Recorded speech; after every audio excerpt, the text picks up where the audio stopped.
And I just watched the PCA grow, and it kind of freaked me out, and I didn't want to miss out because I loved how they do things. Basically, we don't do a prejudging and a night show. We do a through, what's called a through show. So Right. the athletes come out, we do all the quarter turns and with the comparisons, the posing, the pose down, and then we announce the results there and then. So you can only peak once as a bodybuilder, especially. And Right. I just loved it that there was no politics in it. There's no because it's rife. I mean, when I competed in the 90s, I did the Olympia in 1995, and it was rife with politics then. And it's only got worse as things grow. They just get worse. You know, I mean, you take the politics out of anything, and it's just genuine, and it's raw, and it's, you know what I mean, and it's you know what I mean, and that's what it's all about. And you know, that's cool. It's a great thing. Yeah, I'm pumped for you to come to New Jersey, man. You know what I mean? Let's go. Let's hit the ground running. I'm in. You know. I love it. Let me get your details after this. Sure. I'll get your details off of Jason. I'll get in touch with you. Absolutely, sounds great, my man. Cool, Yep. awesome. Yeah, sounds good. Where's Ryan, Jason? He said he was trying to log in. You know, I don't think Ryan's too computer savvy. Well, you noticed that my son was logging me in, right? I noticed that. That's how computer savvy I am, because I've got to get my son to do it for me. I wasn't computer savvy. When did I start this podcast? In March. I wasn't computer savvy in February. In March, You've picked it up since then. Yeah, I picked it up since then. I've learned how to basically turn a computer on and edit all in like 3 months. So I gave myself a crash course. Crash course and getting it done. Yeah, I just sat in this little office that I have all day, and I just practiced. I found a program to edit with, and I just started recording myself and my family and stuff. I'd call them, and we'd do little podcasts, and I just learned how to edit. And you know, they're still not, you know, I'm not ready. That's the best way to learn anything. Do it. That's right. Best way to learn anything, definitely. Yeah. Not book read or anything like that. Just get in and do it. Get your hands dirty. You know? Yeah. I'm telling you, YouTube is awesome. You can learn anything on YouTube. I'll second that. Yeah. Video for every. I mean, the dumbest thing you can think of. They have a, break it down Barney style, progressive video for you to, oh wow, okay, I got it. The dumbest and the most illegal things you can learn on YouTube. What's up, Ryan? Not much, man. Sorry about the. Hey, Ryan, how are you, buddy? Sorry, Ian, man. What's going on, man? How's things? Excellent, man. Looking forward to next week, man. I am too. We've got a lot of people interested too. I can't wait to get over there. Awesome. Listen, awesome. Are we going to get a workout in afterwards? I'm game for whatever, man. I'm game. Let's do it. Do it. I'm game, man. I just bought a new camera too, so we could do some videos and some photos. And just don't train this old man so hard that I have another heart attack. Nah, man, we wouldn't do that. We'll have to get Dave to come down from Jersey to come train with us. Yeah, we'll do a kick-ass one, get some video. Bro, we're near Orlando. Just take the family, drop them off at Disney, and you can come train with us. Perfect. Drop them off. Good. I'll see you. Bye. Hey. Yeah. So, oh yeah. By the way, we're recording. Ryan, this is Dave. Dave is a new sponsored athlete with Gaspari Nutrition. So I just want to introduce some of you and everybody that's watching, and welcome. And this is our first Most Muscular little branch of Talking Fitness. So basically, it's going to be, we're going to try to do maybe bi-weekly, maybe weekly. And we'll talk about a little bit what the intention of the show is. Obviously, it's just a talk show, talking bodybuilding, fitness, everything from the PCA to NPC to IFBB, NGA. We don't discriminate. I mean, Ryan and I talked about this, and we were going to bring it up, and now, I guess now's a good time. This is a fitness podcast, and anybody's welcome to come on here, and we talk about everything from obviously the PCA to NPC. And obviously I'm an advocate, I'm an NPC competitor, and but I also like the PCA, I also like the NGA, and WBFF, IFBB. All the same sport, it doesn't matter. Yeah, it doesn't matter. It's all bodybuilding, and I happen to know the PCA president too, so that helps. But again, I want to thank you guys all for coming and welcome, and hopefully this is the first of many. Thanks for having us. Yeah, man. Great. Yeah. No, it's all about the passion for bodybuilding that we share. And it doesn't matter what division or what organization that you compete with. It's just all of us can get together and have a common love and a common passion for the sport that we all have, participated in or participate or, are still fully active in, Mm-hmm. So I'm looking forward to this. Yeah. Well, Dave, let's start with you, man. You're new, and we're kind of introducing you. So tell us a little bit about yourself. Yeah. So I'm from New Jersey. I'm 36. I'm a career firefighter, EMT with the city of Asbury Park. It's Bruce Springsteen's stomping grounds. I'm sure you guys know who the boss is. Yeah. Everybody knows the boss, right? Called former Marine, father, husband, family man, and just try to get the bodybuilding in as much as I can. I've never competed. I plan on it here in the near future. I've had amazing coaches, guys like Kyle Wilkes, and great friends in the game. I've been in the game a while. The gym world's a small world. You guys know that. Yeah. Just really good support and just really a love for it. You know what I mean? And I'm a big fan of the mind muscle connection. I literally, you guys know, I mean, you actually go inside your muscle while you're doing these sets, and I feel like I get the most out of that. Big fan of drop sets, big fan of just working the muscle group completely to failure and just doing it over again, just beat it up. It's basically it, I like Tell us how you got on Gaspari. What's that? Tell us the story how you got on Gaspari.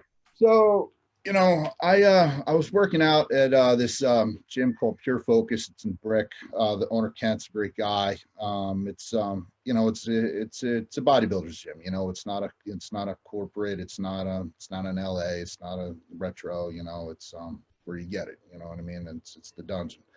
And I just happened to it was an off day. I just called out work that day, and I off my side job, I just kind of wasn't feeling it, and I went in and I saw Rich there, and I was like, I knew who he was, and I was like, hey, what's up? I just walked by him, whatever.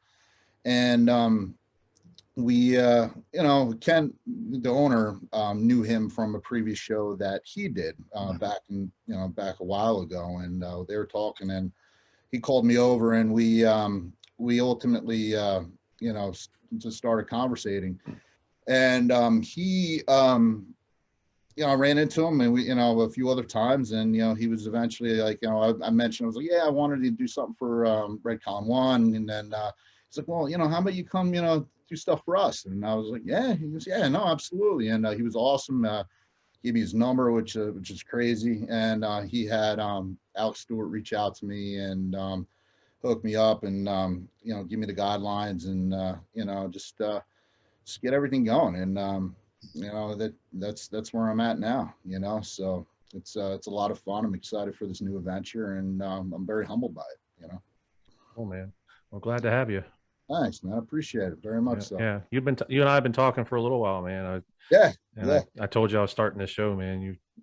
I think we've been talking every day about it ever since. Yeah, no, I love it, man. I'm pumped about it. And then like I said to you, before, I love Ask the Doc. I love that episode. You know what I mean? Just home in on the nutrition. That guy was very knowledgeable, funny too. Oh yeah, he's cool. I definitely like listening to you guys when I'm doing my fast cardio in the morning, and kind of breaks up. Like you said, it's better than blasting my Viking death metal 5 a.m. So kind of easy to day. But yeah, man, that's about it. Yeah. So basically, this is it's unscripted, obviously. I just wrote stuff down here to go over as far as just to tell everybody what the show's about. But I would say I would like to bring some special guests on here and there just to pop in. I'm not going to say who it was, but I had somebody surprised for you guys, and he backed out about an hour ago. So, but I think I'm going to have him next week. I don't want to tell you who it is, but you'll like him. So, but I think that'd be cool to have somebody just pop in maybe for a few minutes to talk to us, and some prior guests. And then Ian, if you got some PCA pros, man, and they want to come in and talk, more than happy. Absolutely, yeah. So yeah, I can definitely get some guys. I know. Well, I know you definitely got some hookups. You've hooked me up with a lot of guys. I appreciate it. Probably all introduce ourselves if it's the first one. You should probably do the same, Jason and Ryan and all of us. Let people know who we are before we start doing this every week. Mm-hmm. So people are saying, well, what does he know? Yeah, true. True. So I guess we could start with the posing seminar. We got your posing seminar coming up. We can get that out of the way. Ryan, you want to tell us about that? Give us your gym address and all that stuff. Yeah, we're going to host a PCA posing seminar, but what Ian and I we're kind of talking about is making it a little more than just a posing seminar, where we're going to be there. Sorry, go on. Yeah, no, go ahead, Ian. I mean, you know more about the specifics than I do. I just know the place, And generally speaking, a posing seminar is just talking about posing. But me and Ryan decided we want to open it up to basically anything to do with contest prep.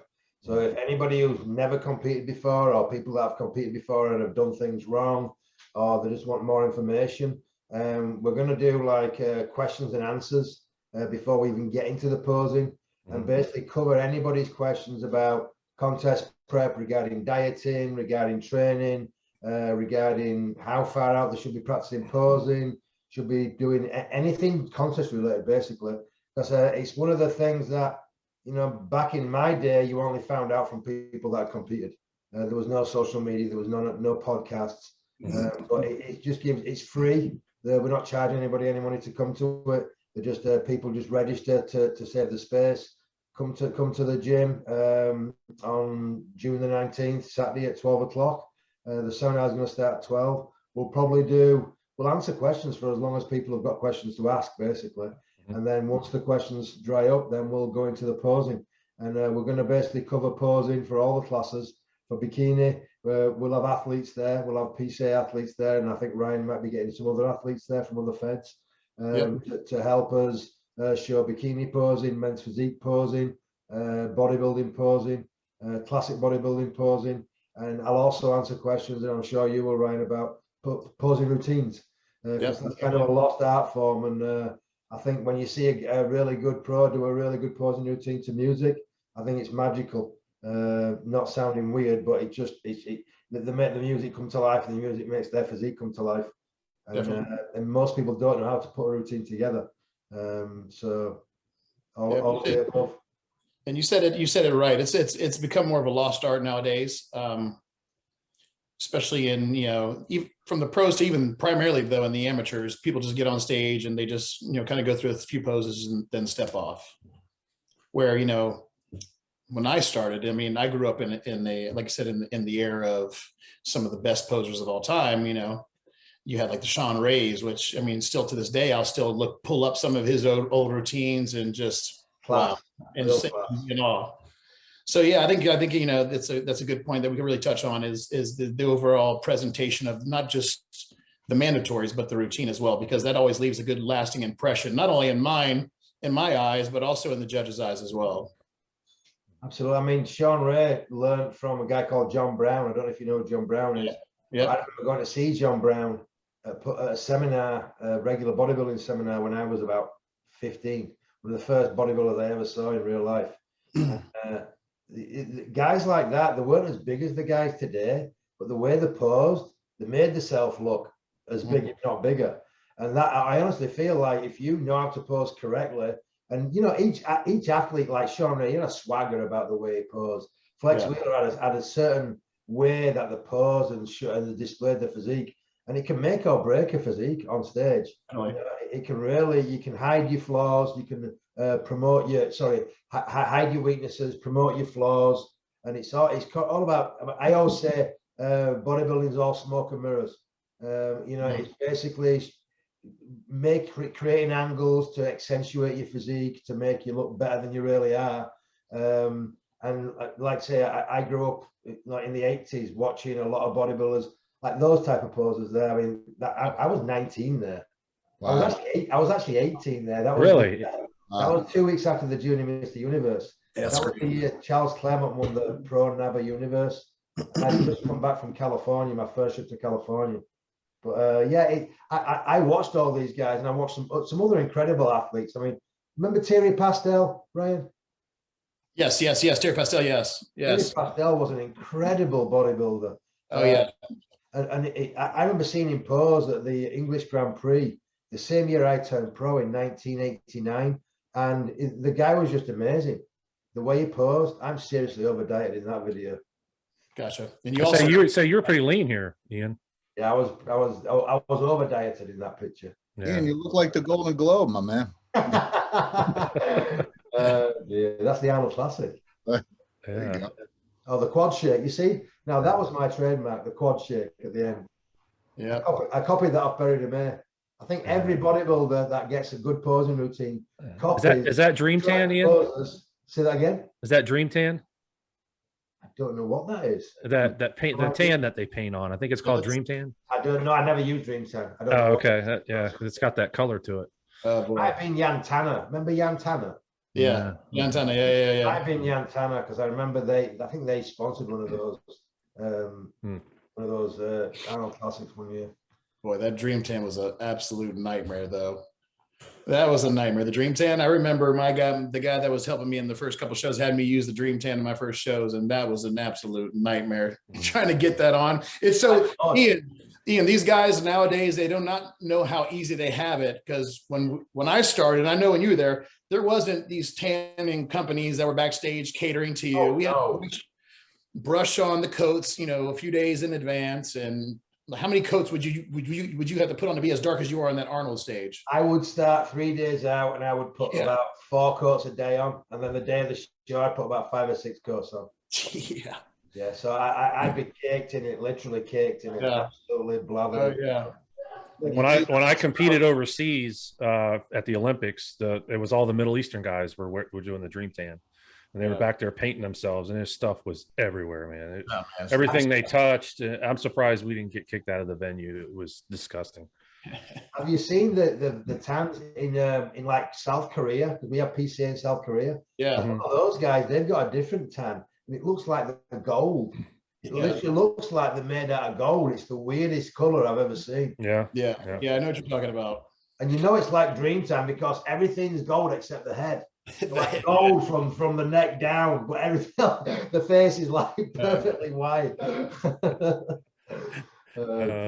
Ethan, Ryan, I got a question for you. If anyone would know better, or it's you guys. Would you say it's or maybe even like in the PCA, or do you think it's more or less what you don't have, not necessarily what you have, that the judges are looking for? Body part wise, I mean development wise. Right, group wise. Mm-hmm. I don't think people are looking for what you don't have, but if you don't present yourself correctly, you'll bring attention to what you don't have. Right. Like for instance, when I do a posing seminar or I talk to any athlete that's going to compete, you'll see a lot of guys now, they'll hit a double bicep and they'll do it with the feet flat. Now what you do, if you do that, you allow a judge to draw a line right down the middle of your body and compare the right side to the left side. And this side of your face is never the same as this side of your face. Nobody's perfectly symmetrical. So by doing that, you're opening yourself up to getting criticized. So, like Lee Labrada, you watch Lee, he'd never stand with his feet flat. He'd always lean to one side and he'd tilt one side above another. And that don't allow people to draw that line and look for those weaknesses, because nobody's got arms exactly the same size on both sides, or legs. Everybody's got some kind of deficiency. Right. But I think most of your compulsory poses are made or are used in judging to identify weaknesses. So like if you have all quads and no hamstrings, once you hit a side chest or a side tri, that's going to be very evident, you know? Absolutely. Absolutely. Well, for me in particular, I mean, that's a good question, because throughout my whole career, I did the first 2 shows out of, I mean, I didn't compete a whole lot during my amateur career. I think I competed maybe 10 amateur shows and a few pro shows. 2 of the 10 or so shows that I did, I was injury free. The remainder shows I had a tore bicep that was unrepairable. Right. So I had to learn to be a master of being able to hide my weakness. And I mean, in the majority of my poses, so that it wasn't a eyesore, if it makes sense. And by doing that, I was able to go a lot farther than I mean, anybody thought I would go. I mean, nobody thought I would win a big show and a big amateur show. Nobody thought I would turn pro, and definitely nobody thought I would be able to go to the pro levels and be, you know, called out in the first call out, which I was in the last show. So, I mean, you just have to be a master of presentation and learn how to know your physique and present it properly. Yeah. To show your strengths and hide your weaknesses. So. Well, look at Dory in his last year when he had the torn bicep, right? Was Well, his last year? He had the tore bicep and he tore his tricep leading into that 97 Olympia. Mm-hmm. So I believe he tore his bicep after his second Olympia win. Am I correct, Ian? I think so. Yeah. But if you compare a lot of the older pictures, not the old ones when he first started competing, but Dorian had a lot of injuries. And again, he learned how to show off his strong side and hide his weak side. Yeah. There's certain poses where you can't do that. Like if you hit a front double bicep, you're showing 2 arms. I mean, it's hard if you've got a glaring tear. But there's a lot of other poses that you would use in a free posing routine that you can really hide it very well. Very well. Yeah, and that was always people always ask me what was my weakest pose, and because everybody would think it was the front double. But the way I explained to everybody that was actually my strongest pose, because it showed my glaring weakness, and it made me have to work on every single other body part to make it that much better, so that I would have to try to go into every other pose and try to be better than my competitors on those other poses. If that makes sense to you. That's so in reality, my weakness was my strength, because it forced me to go to that next level, to take everything else to another level. So that's cool, man. That's really cool. Yeah, that's not easy to do. That's not easy to do at all. And that makes you more aware of the importance of posing than probably anybody. Oh, definitely. So I'm able to pass that on to, you know, the members of my gym, to my clients and stuff now during this time. So I'll have to get you to tell people that at the posing seminar. Yeah, definitely. That's a huge part of my story, you know, and that's cool. That's really cool. Part of, you know. So what was both your like go-to, like, I got this pose, you know what I mean? Like, I can't wait for them to call this on the stage, you know, what was your go-to? With me, real aspirate or a front double bicep were my 2 favorites. Front double bi. Front double bi and a real lat spread. Real lat spread. Yeah, I guess mine was probably my side tricep, side chest, or my rear lat spread was pretty good as well. And my quads were probably one of my strong points. So the ab and thigh was always pretty decent. Yeah.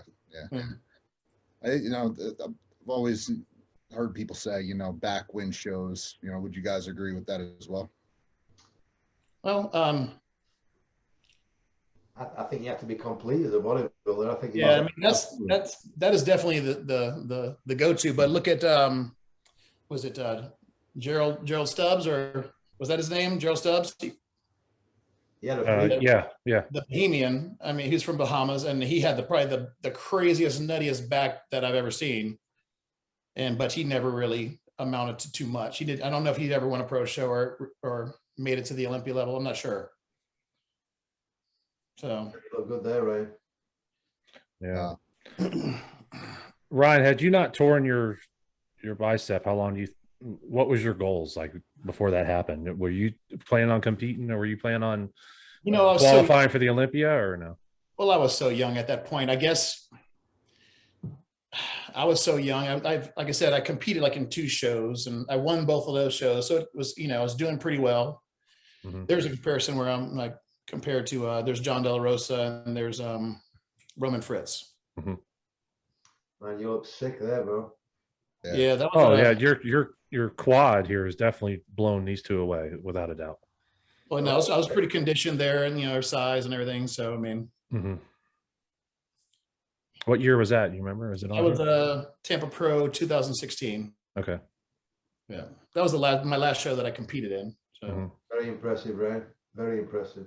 thank you. That's what I mean. That means a lot coming from you. So. I'm honest. I don't. If I didn't think it, I'd just say nothing. Yeah, you're very impressive. Yeah, very impressive. That is.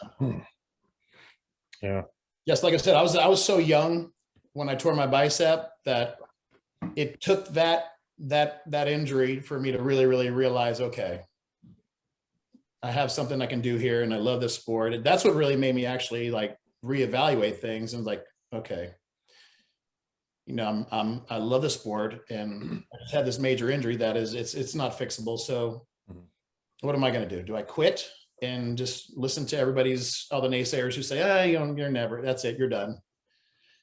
Or do I just keep pursuing this passion and, just take it to that next level, which I wound up doing. And after that point, of course, the goal was, try to, I think anybody who competes at that level, of course, the goal is to do an Arnold or do an Olympia at some point. Mm-hmm. How old were you when you tore your bicep, Ryan? Oh man, I was probably early 20s. Oh wow, that was early. Because I competed my first time at 20. Then the second show I did was 2002. Then after that, before the next show that I did, which is in 2004, that's when I had the injury. It was a stupid injury. None of my injuries ever happened in the gym. It always happened outside of the gym. I was playing semi-pro football and wind up getting hit with a couple arm tackles, and it hyperextended the arm and just snapped the bicep. So couldn't repair it. They couldn't reattach it. No, it was it was kind of like Dorian's tear, almost very similar to that, to the point where it wasn't a major tendon tear. So the way the doctor explained it to me, he was said to do the surgery would be like taking chopped meat and basically just doing this. Wow. He said there's a chance that we can do it and it can be successful. And then there's a chance that we can do it and it's going to go over time, just probably go back to the torn situation, but you're going to have a scar on top of that. Mm-hmm. So it was torn in the middle of the muscle, not detached. Yeah. It actually was some stuff up in the shoulder, and it kind of some bunch of fibers tore, and it wasn't like I said, it wasn't a major tendon tear. Wow. Mm-hmm. I had a similar thing, when I started training at 15, and at 17 years old, I was squatting like 620 for 12 reps. But I'm quite tall. I had long limbs, and I literally blew both my knees out. The head of my femur on my right leg, the head of my femur cracked, and the bone came out, and it got stuck in my knee when I was squatting one day. So I had to go to a surgeon, and he thought I was nuts. But the same thing was happening to my left leg. The head of the femur had cracked, but the bone had not come away. So they took the bone out of my right knee at 17, and then they did like a bone graft from my shin bone and drilled the head of my femur and put bone grafts into the head of my femur to try and hold this bone in there. And that's the knee that gives me problems now. But right. that was at 17, and the surgeon told me to promise him that I would never train again. So I'm like, yeah, okay. Yeah. And then the first day they let me out of bed in the hospital, I was 17. I went down to the physiotherapy unit on the ground floor. I went down there, I started bench pressing and passed out. And my physiotherapist brought me back, and the surgeon was sat there on my bed waiting for me. And I remember looking at him and saying, "What are you going to do? Unoperate?" so yeah, that was one of my stories. But yeah, they told me I was done at 17. But it kind of makes you get like a rag between your teeth, doesn't it, right? When people write everybody wrong. It's so frustrating when you're so close, you did so much, you're like right there, and then all of a sudden, boom, just something stupid happens, it just takes you out. I've only been injured like just one time, but it took me out for a little bit. It was just something really simple. It was stupid. I was on doing tricep extensions with the rope, and like someone was over here, and they're like, "Hey, Dave," and I'm like, I go look, and as I was coming down, I felt like it almost felt like I pulled my trap, and I was like, all right, whatever, it's early in the workout. I already did it, just keep going, whatever. And after a few days, it still hurt. I was like, whatever, it's just taking a while. But then I went to go do side lateral raise, and I just warmed up, and I just grabbed the 20-pound dumbbell, and I literally could not raise my arm. I couldn't do it. And then as days went, it was almost like this whole arm was paralyzed, and I couldn't grip nothing. I couldn't even lift it. Wow. So I went to get an MRI, and the disc in the where my the C meets the T back here, right at the top of the neck, it was bulging out, pushing into my spinal cord. And they're like, dude, this is bad, And long story short, I had to go get my neck fused, and this was 34 years old, And they went in, and they actually went in from the front of my neck and dug out the disc, put a fake disc in, and then did like a figure 8 wrap with this cage. And I guess, then the bone's supposed to graft and fuse that together. But, it wasn't that bad. If it was in my lower back, I would say it would take me out for a longer time.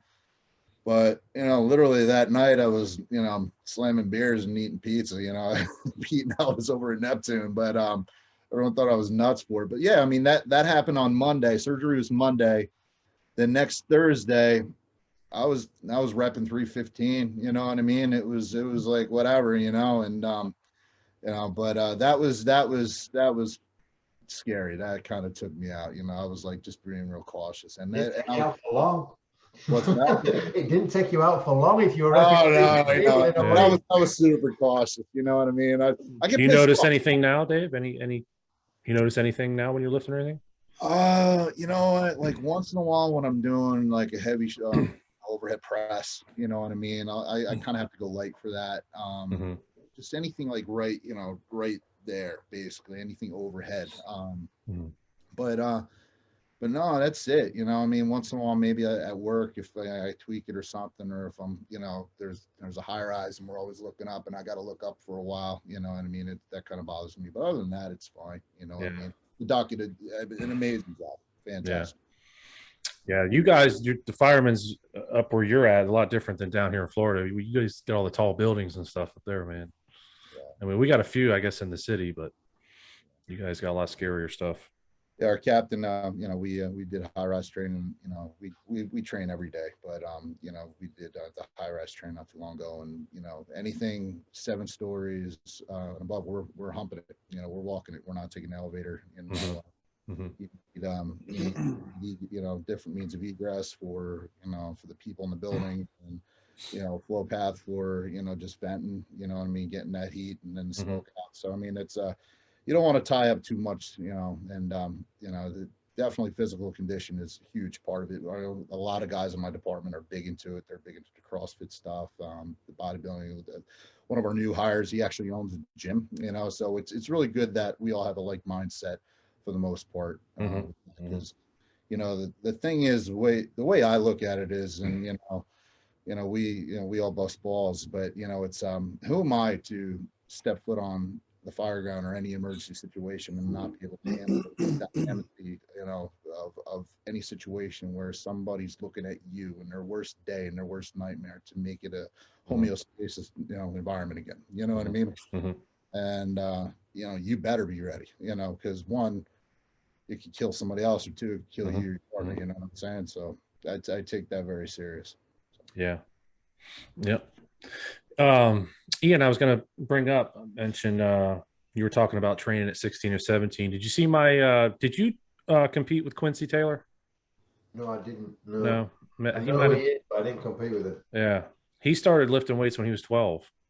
And his thing was, when he was 16 years old, he was benching 425 and leg pressing 1,000 pounds when he was 16. Holy crap. No, yeah. I won't do that. What fascinates me about him, he's 6'4", and it was like 315 pounds on stage.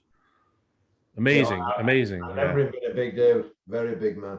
Yeah, and it's crazy. That's why I love doing these podcasts, man, because his story was just amazing. It's like, and he was like, I don't know why, he was surprised I reached out to him, but he was in movies. He competed for almost 20 years, and one of the tallest and biggest guys on stage.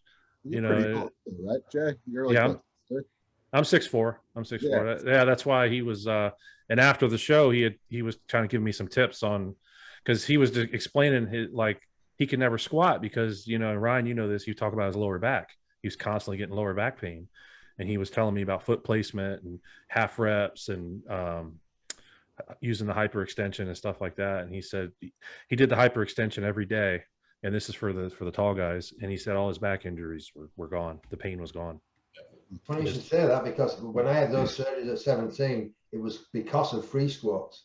And I don't know if you remember, Ryan, but my legs were probably one of my best body parts. But after 17 years old, I never free squatted ever again. Mm-hmm. I never did a free bar squat. I as a tall guy, generally speaking, you've got long levers, and a guy with long legs is not made to squat. Period. Mm-hmm. They're just not made to squat. Yeah. So I literally did not do a free bar squat, and I advise people against it if they're taller. It's not just the height; it's if they've got like a long torso and short legs, or long legs and a short torso. If you've got long legs, free squats are not made. Dorian did free squat. Dorian did hack squats predominantly. Yeah, my development. Yeah. When you trained with Nasser, did he free squat? I don't know, because most of the time we trained together. It was for photo shoots. Yeah. We didn't really train in a regular workout. I don't think I ever did legs with him. I think we always did like chest and back, or shoulders and arms or something. Yeah. But I would probably say he didn't. I would probably say Nasser would have done more hack squats and leg press than he would have a free squat. It just doesn't suit taller guys. No, it's too much stress on your joints. Period. Yeah. And it's like when you were talking about your injury, David. I mean, anybody that's pushing the boundaries and training really hard is gonna get an injury at some point. And it's not are you going to get an injury? It's how are you going to adapt to that injury? How are you going to come back and find a way around that injury? Because you can't carry on doing what you did, because you'll just get re-injured. You've got to find other ways. Like, I mean, after my knee surgery at 17, my leg training completely changed, and my legs developed so quickly from the changes I made that I used all those new techniques in all my other body parts, and I got response then too. I do a lot of like isolation moves before my compound moves, and like most people would start with a back squat or a squatting motion. I would finish with my hack squat. It'd be my very last movement, and I do everything else before then. So you live and learn, don't you? You live and learn from your mistakes. Yeah, no, you're absolutely right. And I've learned too is just change is good for your body. You know what I mean? If you get so used to doing the same routine, you plateau. You know what I mean? Absolutely. It's almost like you never want to be comfortable. You never, your body adapts to whatever you put it through. So if you're doing the same thing over and over again, and all of a sudden you throw a wrench in it, your body's like, oh shit, you know what I mean? And it actually works that much harder. And like you mentioned the squats, Dorian Yates. I mean, yeah, he would always do the hack squats, and you never see him squat on the bar. And that kind of goes with me even to an extent with the bench press. I was chasing, I remember chasing 405, I'm gonna get it. I got it. And I got a little more, and now all of a sudden, oh man, the shoulders, and then it messed with everything else. So I realized, I don't need to, I got more out of the isolation. I got more growth out of isolating it and just really just dumbbell work, you know what I mean? And not chasing, the heavy weight. And, that's kind of goes into play where, you got to train as a bodybuilder and not a power lifter, and not like how much I can throw on the bar, But no, you're absolutely right. 100%. I honestly think though, Ryan, you'll probably agree with me on this. All of you probably agree with me on this. If you train like a bodybuilder and isolate your pecs, isolate your delts, isolate your back, and you get maximum growth from each of those body parts, then if you want to do a power move like a bench or whatever it is, or a deadlift, you'll be ridiculously strong at it. But when you put all those muscles together in a compound move, But if you chase the weight all the time, you're going to get injured. I mean, it's just that's what's going to happen. You're going to get an injury, a major injury that's going to probably stop you completely. No, that's the biggest thing you have to tackle is the ego, making sure that, you know, most guys want to go in and they want to train their ego rather than, you know, taking a little notch down, focusing on a weight that they can really isolate and tax the muscle that they're working rather than just getting under something and just throwing it around just to say that they have a number or a PR of a certain type, you know, it's just, and it's ridiculous. I think social media is to blame for a lot of that as well, in a way, because people are always trying to post, you know, ridiculous amounts of weight on a leg press. Then you see people's knees hyperextend and snap, and you know that one of the, correct me if I'm wrong, you may all disagree with me on this, but where did a rack pull come from? You know, these rack pulls, these like, where did that exercise even come from? Who invented that exercise? Because I don't know why a bodybuilder would ever do it. It's just going to make your waist bigger. But everybody's showing these personal bests on rack pulls, and it blows my mind. Yeah, I'm too outspoken. No, that's all right, man. That's what we're here for. No, hey. Yeah. But do you guys think, let me ask you this. If you've got a young up and comer, you know, say he's in his early 20s and he's not seeing results, do you think he should power lift to get some size? No, not necessarily. I mean, first you have to sit back and kind of diagnose, you know, why aren't you getting results? Let's break down everything. Let's look at all the training. Let's look at your nutrition. Let's look at your supplementation. Let's do a process of elimination here and go over it because, I mean, for me, you know, I believe if you're doing X, Y, and Z, it's going to equal results. I mean, consistency over time is always going to equal results. I mean, doing the right things and, you know, over time, of course. So a lot of times when I do have these younger guys and I, you know, and I sit down with them, they're not making results, and I go over their stuff. And number one, they're not really training the muscle correctly. That's the majority of the time it comes back to that. Either their mechanics are off, or they're just not pushing the mark. Ian, when you would go into a gym, would you leave with any energy whatsoever? No, I'd crawl out of there. Literally. No, exactly. You don't see that nowadays. And that's, I truly think that's the missing link. It's the work ethic that most people who aren't seeing the results, I believe that's the you know, they can have perfect nutrition. You can be, you know, supplementing properly, but if you're not pushing the limits in the gym with a crazy work ethic and really, really trying to, you know, push yourself to that next level, it's just not going to happen, because if you're not breaking down the muscle properly, there's nothing to repair and there's no muscle tissue to grow upon that. Am I wrong, or? I agree with you 100%. From what I see, when I see people come to me for advice and they show me the workouts and I read the workouts, it's almost like whoever wrote the workout from, let's say this gym that you train at's got 15 chest machines. They'll do every one of them in a chest workout. They'll do like 15 different exercises. I don't think that's necessary. When I did 2 exercises for chest. To be quite honest, Ian, I don't know how that's possible if you're really applying yourself. Exactly. So now it's a marathon rather than a sprint. You're pacing. Exactly. How effective can you be if you're really, really doing those first 2 exercises? I maybe did like 3, or the max would be 4 at a time.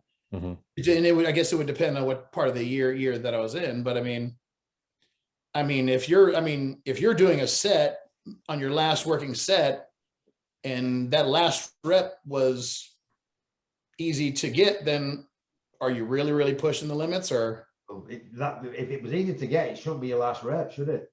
That's what I see. And that's the majority of what I see, Ian, with the people that I work with and guys. I mean, that's the majority of what I see personally is just the work ethic is not there.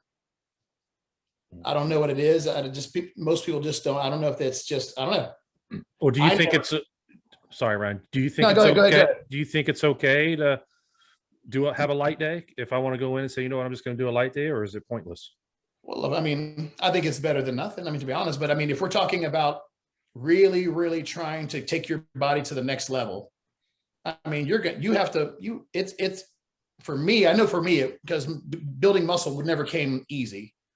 Oh, me So either. I had to be the hardest worker in the gym. Mhm. I couldn't be outworked. I had to make sure that after I would train, I would go in my car and typically fall asleep because I trained so hard. I couldn't, I mean, especially on the leg day, I would sit in my car. I would always bring my post-workout meal and I would eat it and I would fall asleep.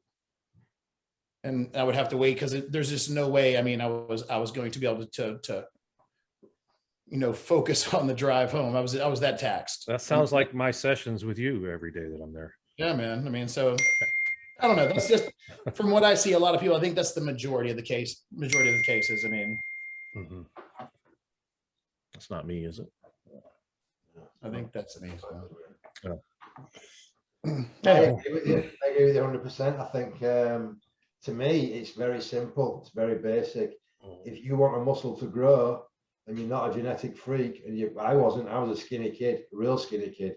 So in order for me to grow, I had to eat my face off, literally, and I would literally have to take every set to complete and utter failure in order to break the muscle down so it would grow. I saw guys that didn't train anywhere near as hard as me and they got really big, but it just never worked for me. I had to just push the boundaries. I forced the issue, My mentality was, maybe to my detriment, but my mentality was, I'm gonna make this damn thing die or grow, one or the other. Right. Yeah. When you were training back then, Ian, who did you see that was kind of like was training hard but just wasn't getting results? Did you see that at all? Like maybe you could tell that they just weren't eating right, or If they were training with, like Ryan said, if the mechanics if the form was good and they were actually isolating the muscle and there was pushing it to complete failure, there's only two other things that would stop you from growing: lack of sleep, lack of food. Yeah, exactly. Yeah, I always say it's like getting a seed, putting it in soil, giving it light and giving it water. If one of those things is missing, it's not going to grow. But if you give it all those things, you're going to grow. I mean, it just is what it is. Like the fine tuning things as well, like having your intra, you know what I mean, having your post carbs for that insulin spike, you know what I mean. It's the things that a lot of people just don't think about. Like people think, oh, okay, cool, I'm eating right, I'm eating clean, I'm eating frequent, but your body just got beat up, you know what I mean. You need to refill. You need to think about that. You need to replenish that right away. You need your BCAAs slowly as you're working out. Maybe put a scoop of whey isolate in there to feed it, and then like I said, absolutely have that insulin spike at the end, just to drive it home, and just the finer things to really just to complete the whole whole machine, Yeah. Well, Dave, while you're bringing that up, I want to mention something real quick. Have you guys seen on the news the pre-workout challenge these kids are doing? No. Are y'all seeing that, the fad now? No. I guess it's you take the dry scoop of pre-workout and it's like causing kids to get sick or something like that. And it was on the Today Show this morning. I'm thinking, dude, I do that all the time. I really don't watch much TV, but I mean, I'd listen to it when I'm getting ready for work, but it's called the pre-workout challenge. It caught my attention because it said pre-workout challenge. I was like, oh, what is this? I just thought that was funny. I wouldn't have been able to do that. Yeah. Now, when we were talking about the training, so it's, like I said, these are the questions that I get asked, if you're going to have a light day, well, what about a full body workout? If you're going to do a full body workout, you got to take all the muscles of failure. And that, of course, if you're doing a full body, that's hard to do that. That's going to wear you out. Well, I mean, it's all specific to the individual. Everybody doesn't have the goals of wanting to be a top tier competitive bodybuilder. I understand that. And so does everybody have to go to absolute failure? Not necessarily, but if you're really wanting to put on some good quality thickness and good quality size to your frame, I mean, I believe, pushing the muscle to its limits is essential. So, but I guess it's specific to the individual. Full body workouts, I mean, why not for the average person who just wants to be fit and be in shape and kind of maintain a physique that they have? Sure, great. Why not? More power to you. Yeah, I do them because when I usually do them on Sundays when I have all my body part workouts done. If I decide to go train on a Sunday, I just do a full body workout. I usually just do all machines. Yeah, man. Sure, why not?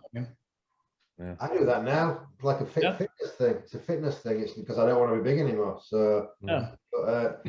I agree with Ryan. If your goal is to build muscle tissue, then your workouts are going to be very different than if your goal is to just be fit and in shape. Yeah. And there's nothing wrong with not wanting to build muscle tissue, but if that's your goal, you have to take a muscle to failure, otherwise it's really not going to effectively grow.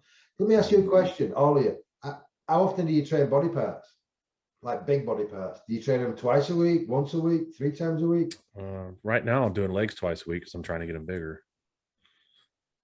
Yeah, same. I'm doing legs twice a week and everything up, but I can't really wrap my head around doing the whole body muscle workout. I feel like I'm robbing myself. You know what I mean? I get it, and I get people do it. I'm as strapped this time as anyone else, if not more. But if it's a chest day, hey, that's a chest day. It's a back day, it's a back day. Leg day, leg day. You know what I mean? And you focus on that and you beat that muscle group down to the ground and move on. And whatever you want to build on and build upon, well, throw it in one more day during that week. What about you, Ryan? You had brilliant legs. How often did you train your legs? I just had this conversation. I forgot who I was having this conversation with. Was it you, Jason? Did we talk about this? We might have been. I don't know, but I did have a conversation with this about somebody. In all of my years of training, I never trained more than once a week. Every body part, I never trained it more than once a week. Me too. Exactly. From the same approach of the training approach, my belief was always, if I'm pushing it the way that I need to push it, there's no way I'm going to be at twice a week. There's no way I can't do it twice a week. I need that time for the recovery process. And I always knew that, if I'm going to grow, I have to recover first. So that's going to require, adequate nutrition, adequate rest. And typically, like I said, if we'll take legs, for instance,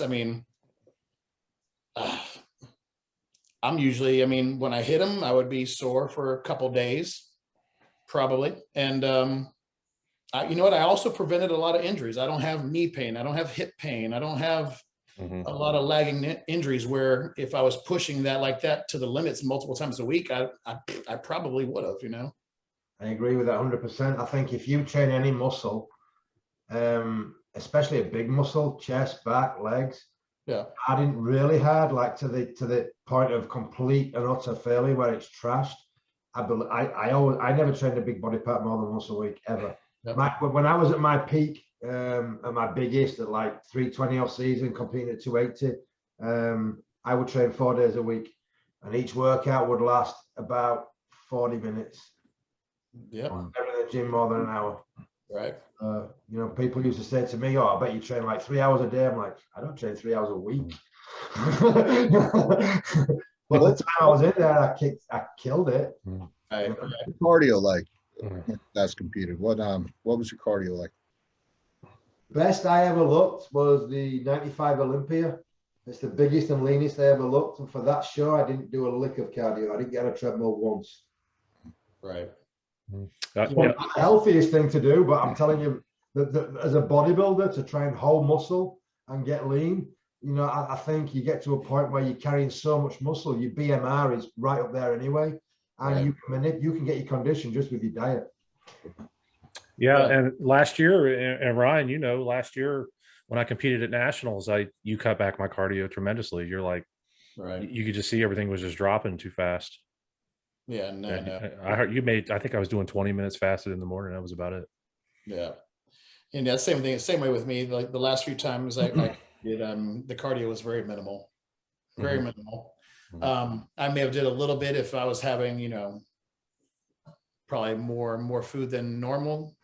I would do a little bit just for metabolic purposes, get the metabolism firing in the morning, and so I could consume a little bit more food during the prep. But it was minimal. You guys wouldn't do like HIIT or anything like that. You would do just the minimal, maybe like at a 3.5 at an 8% incline for like 20-30 minutes.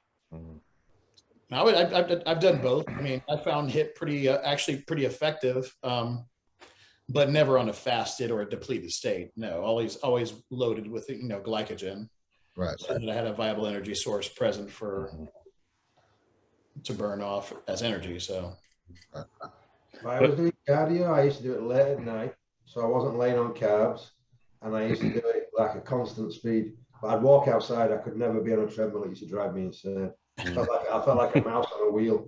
I wouldn't do it. So I had to be outside, and I would walk. Now I do my cardio cycling, so I can see shit. I can see stuff out there rather than just looking at whatever. Also the way that I typically train was cardio. Yeah. I mean, it was so high intense, and it was training, but throughout the duration of the workout, the heart rate was holding a very, very high mark. So Right. When your intensity level is that high, it is a cardio session. You're really, I mean, you're killing two birds with one stone, really. Your heart rate's so high, you're doing cardio and taking your muscle to failure all in one. Oh yeah. Yeah. And back to your question, Ian, about training muscles every day. I know when I was coming up, and this was before I got with Ryan, I was doing shrugs, calves, and abs every day. And I found my traps got huge from doing that. But the thing is, to really effectively grow, to me, I mean, it's you break a muscle down, you feed it, and it needs time to replenish and grow and recover. So you probably got great gains because you were kind of shocking it. But if you carried that on for a long time, you got diminishing returns from that, in my opinion.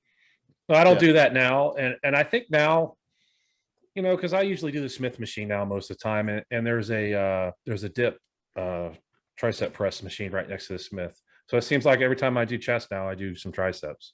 I guess it just depends on what machines. If there's a machine next to where I'm working, I'll just, you know what, I'll get a little bicep pump over here. And so whether that's good or bad, I don't know. So it's just different people as well. It's whatever, everybody's got a different attitude to the workouts.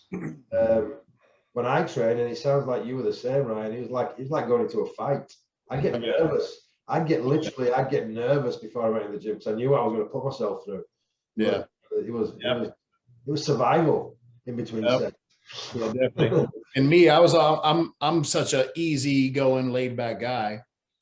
So I had to find something. I had to listen to aggressive music to get me like to another level. So I mean, and I would just put it in there and just listen to the music, and just from the music, I would start developing just anger during my training, and then just take me to another level, intensity wise. So I love that. That's a good question. So Ryan, you're a heavy metal guy, right? When you train?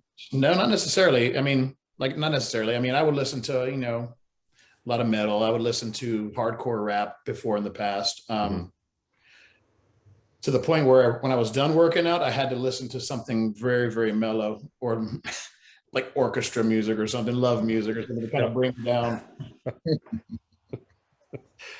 Like Rod Stewart, or what are we talking here? I don't know.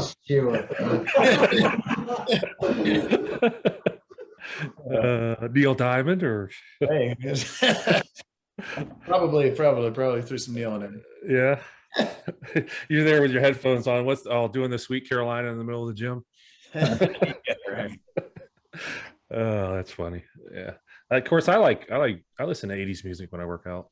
Right. I just put I go to YouTube and put on an 80s station and whatever it plays.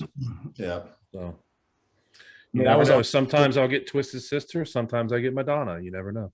Yeah, I was always fueled by anger, and I wasn't an angry person, so I had to channel somebody else's anger. So I had to listen to either some angry music, either hardcore rap or metal or just whatever. So I was the same. I used to get really aggressive in my workouts, but I was quite lucky because I was quite angry anyway. So I just kind of channeled it all into my workout, and then it was great because I had no aggression left after the workout, so I didn't get any trouble. Exactly. Like all my aggression was gone. Yeah. I used to listen to AC/DC and Aerosmith when I was training. They were the main. Yeah. I remember the first time that I actually trained with my wife, which was my girlfriend at the time. And we were I forgot what we were doing, but I think it was doing deadlifts actually. And I got so worked up to the point where I took the collars and I slammed them down on the ground after a set, and I was putting the weight on. and she saw me and she freaked out and she's like, I was raised better than that. I'm gonna go sit in the car. I was raised better than this, and I don't know if we can see each other anymore. I'm gonna go in the car. And you know Patricia, Jason, you know how she yeah. She absolutely I could see her with her accent saying that. I don't know, Ryan. So after that, I had to watch myself. Yeah, that's funny. How about you, Dave? What you listen to? I listen to a lot of stuff. Mostly just heavy metal, even like, really like hardcore stuff, like kind of like everyone here saying, I go into that darkness, and headphones in, world out, and it's my world, and I'm just like, for some reason, like I go in my head, I'm like some Viking about to take over, you know what I mean? Like, let's go. I love it. It's so yeah. And you're, person.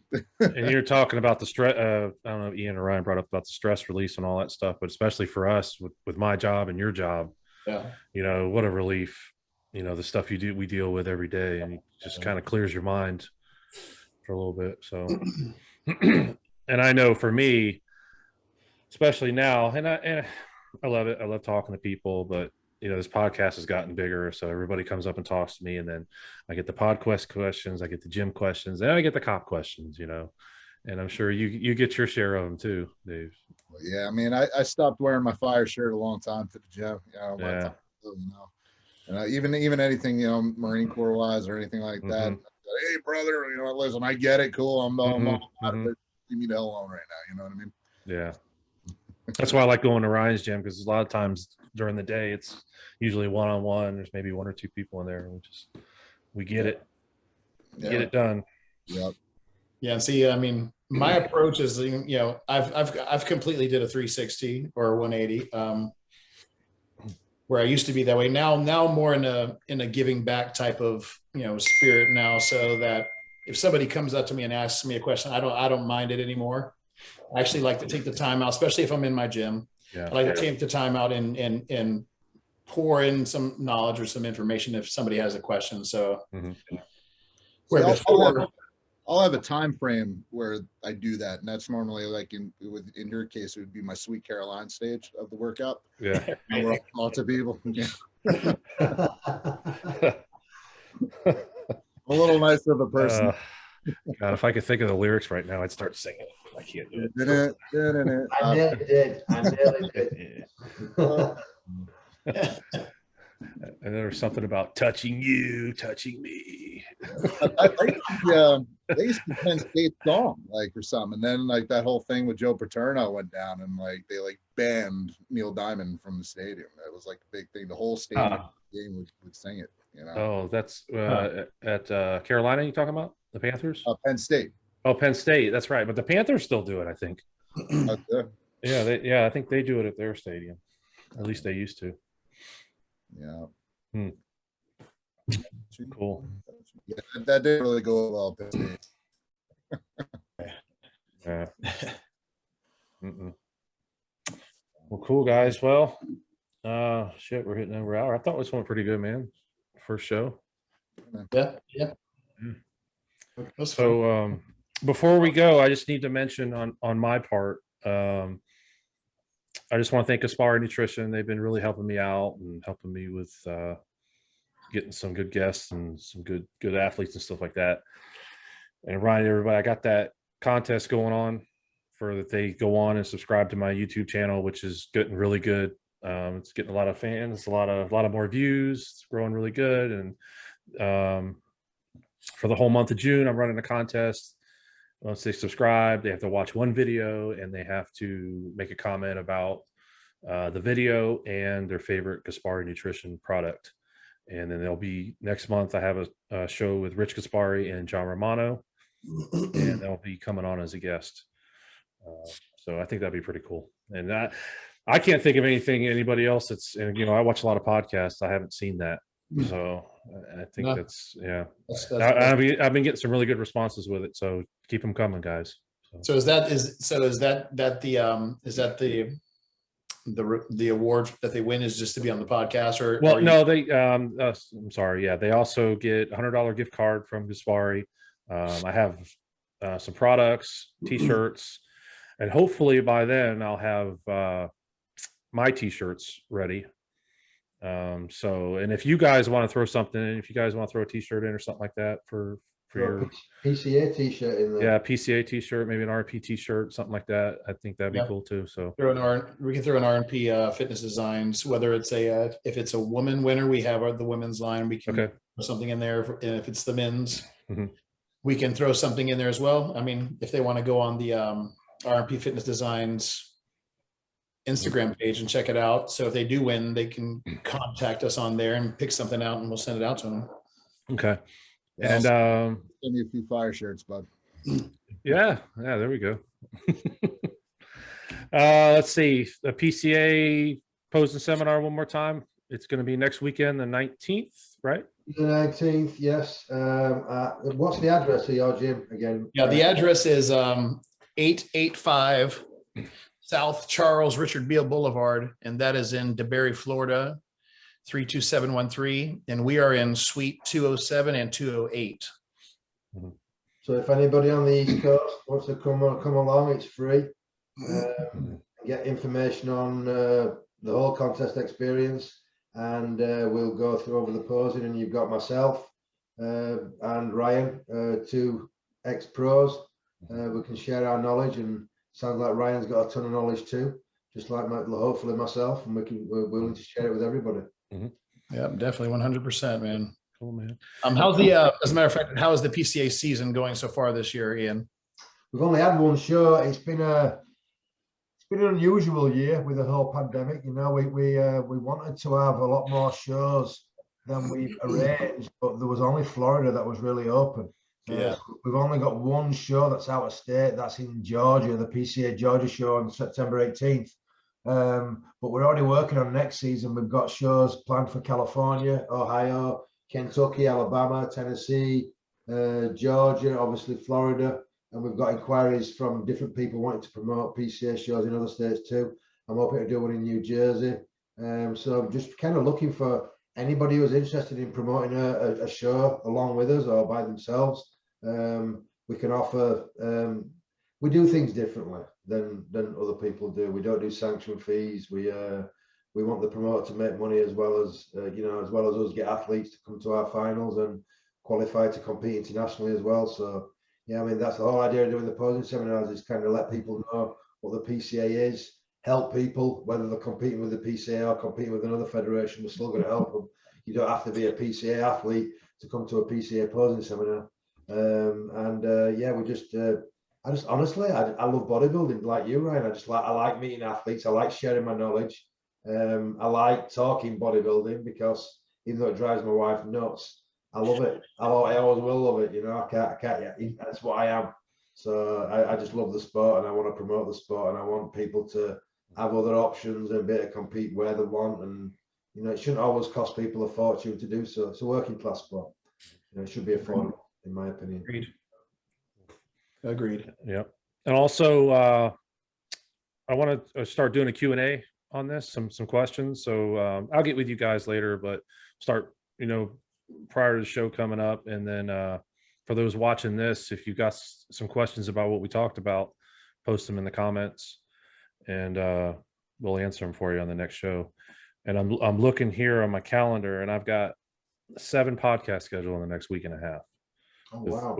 And 4 of them are Olympians, and 1 of them just won the last Olympia. So I don't want to say the names because I always jinx it. So, but and Ryan knows we've announced some names, and nothing against them. It's just things happen. These guys are busy and they've got other podcasts to do, and so I'm thankful that they take the time to come out, and I'm thankful for you guys for taking the time and all that. I really appreciate it. Thanks for having us, man. For sure.